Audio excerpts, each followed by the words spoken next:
Hey guys, Carl here, Cultivate with Carl. Today I'm going to show you how I've been amending my garden beds. And it's a pretty easy process, just a couple steps to it.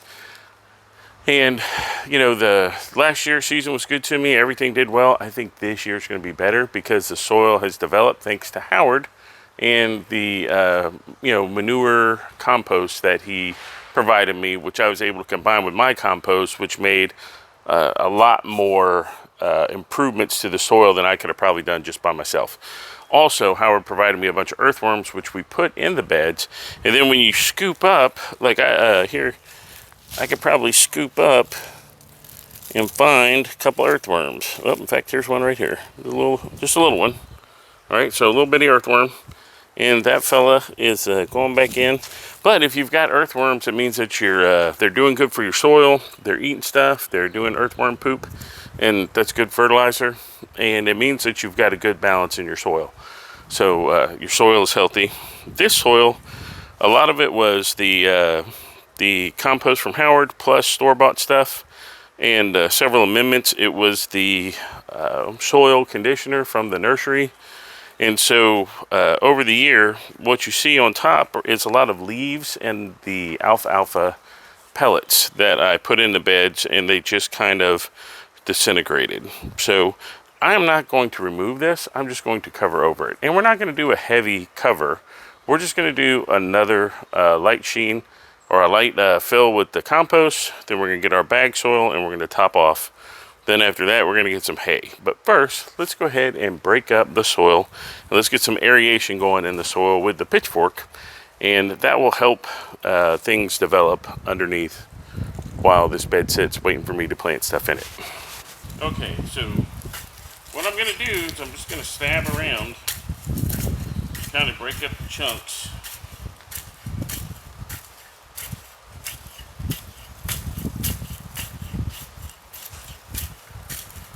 Okay, with step one done, I'll probably answer a couple questions. I don't, like when I took the cabbage out of here, I just lopped them off and I left the roots in the beds. They weren't that big, they weren't that spread out. Unlike the broccolis, oops, squirrel patrol. So unlike the broccolis, which had a huge root base, and I had to bust that up a little bit, and I took some of that out, put it in the compost. The one thing I'll tell you is that when I was cleaning the bed out, I did find a lot of plastics. And I'm not a real big fan of plastics. Like, I did have a lot of those little plastic disposable name tags for the plants.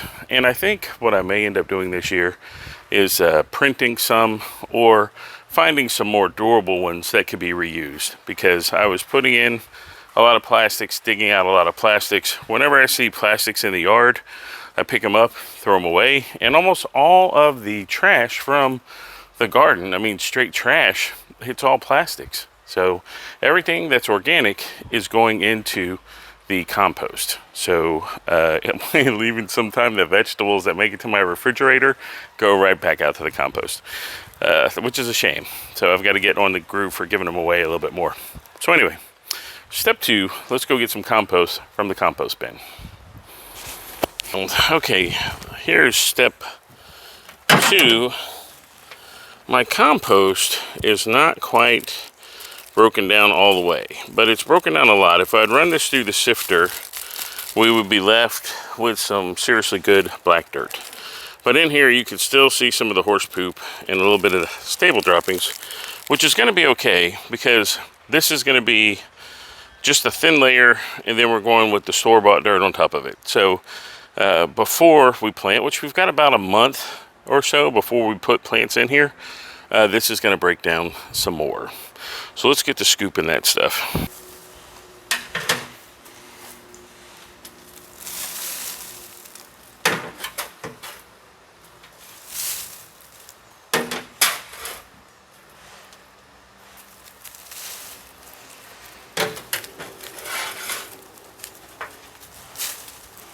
Alright guys, due to a technical error, because I double pumped the record button, what you missed was that I took 2 buckets of this soil conditioner that I got from the nursery, And they say that soil conditioner, and really what it is kind of a sand wood chip mixed. I mean, like really fine wood chips, but there's not anything, let's say, holding it together.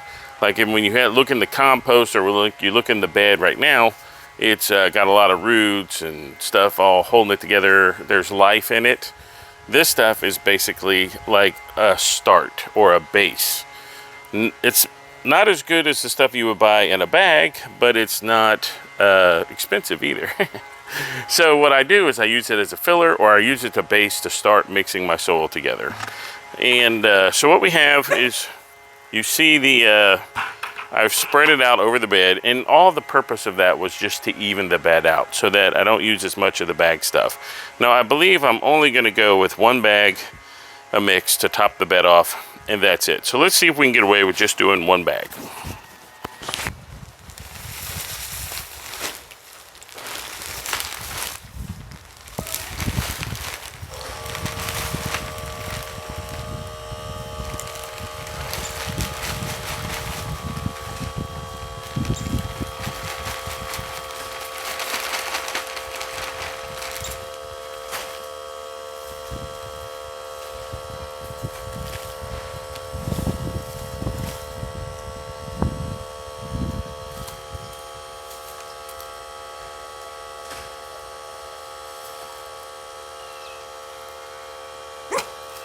Okay guys, here you go.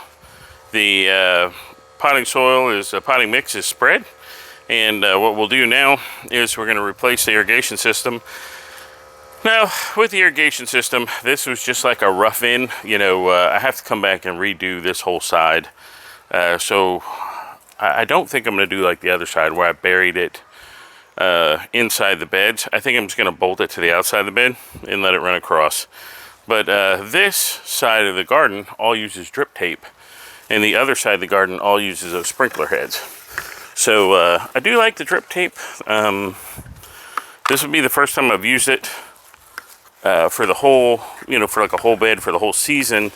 I'm not sure that I'm not going to have to do some supplemental watering, but I guess the idea of the drip tape is just that you do it right at the base of the plant, or near the base of the plant, so the plant gets the water it needs. So this step, we'll put the irrigation system back in place, and then we'll go get some hay and top it off.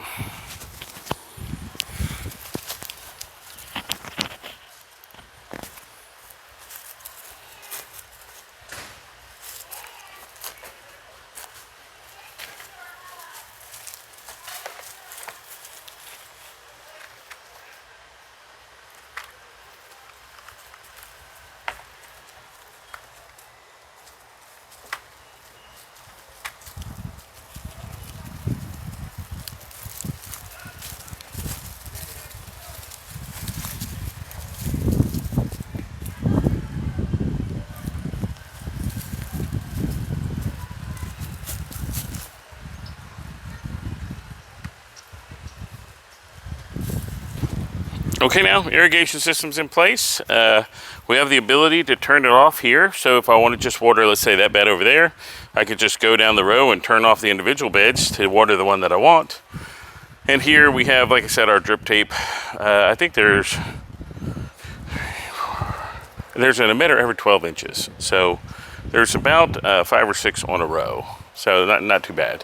If I have to supplemental water, I have the hose with the spray nozzle on it. But we're gonna go ahead and mulch this off with some hay.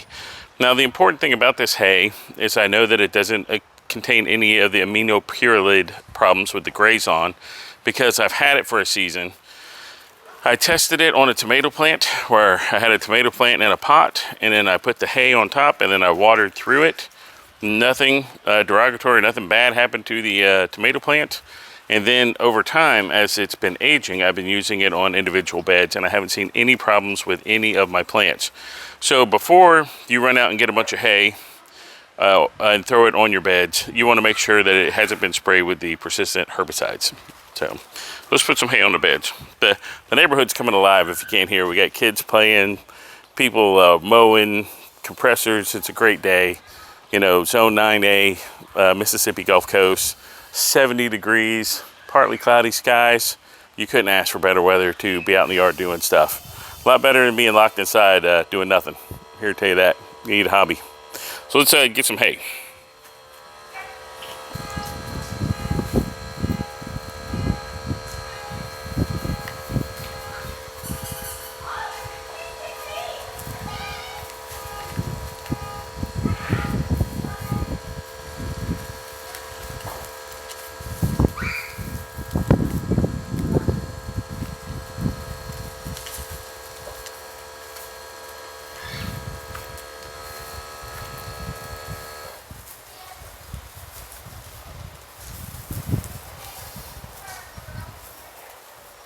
Okay guys, there you have it. That's how I prepare my beds for the upcoming season. I've done that to all the beds now. Actually, I have potatoes in some of the beds already, and I'm making my plan on what's going to be planted in all the beds starting here just about 6 weeks. So I'm looking to go in the ground probably the middle of March. March is, well actually it's going to be beginning of April now because I've waited so long, but we've had weather. I started a new job, life gets in the way, but we are still way ahead of where we need to be. This week we'll see the 1st of March, which is our last frost date. So we may be done with cold weather here in Mississippi altogether. So that's not gonna be good for the potatoes, and certainly it was time to go ahead and harvest all the winter crops. I may go ahead and just clear out the buckets over there. I really don't know when to harvest my onions. So if you know when to harvest onions, yeah, I think they said on the package like spring and fall. So leave something in the comments. Let me know if you do something different to amend your beds. Why don't you put me a comment below? Some of the things I do during the season, like let's say I'm going to switch out from one plant to another, tomatoes to something else. I'll take some fertilizer, put it in there, or I'll take some alfalfa pellets and I'll put them in there, hit them with the hose, and then over time they just break down and they give your NPK back to the soil. They put nutrients back in the soil, and that's about it. So there you go. Soil health is important to a healthy garden. So get you some good soil, get some earthworms, get to town, get working on your garden, people. We all need hobbies. We gotta have something to do. Look, man, you can start with this. You can start with a bucket from the big box store. You drill you some holes in the bottom, you get you a couple bags of soil, and then you put you a pepper plant in here, or a tomato plant, or a cucumber plant with a trellis. Whatever you need to do, to just get started. It's a great hobby, very stress relieving, very fun, and very rewarding when you finally, get to take something out of the garden, bring it in the house, and have it for dinner. That's not too bad, I'm here to tell you. So I'll be signing off. I got a lot more work to do out in the yard. Me and the Squirrel Patrol. Ever working, always doing something. So here comes Squirrel Patrol. Gunner, come here, gun. What you doing? Yeah. So yeah, the Squirrel Patrol likes their lovin's. But all right, well, it's Carl from Cultivate with Carl. We'll see you next time. Get a hobby.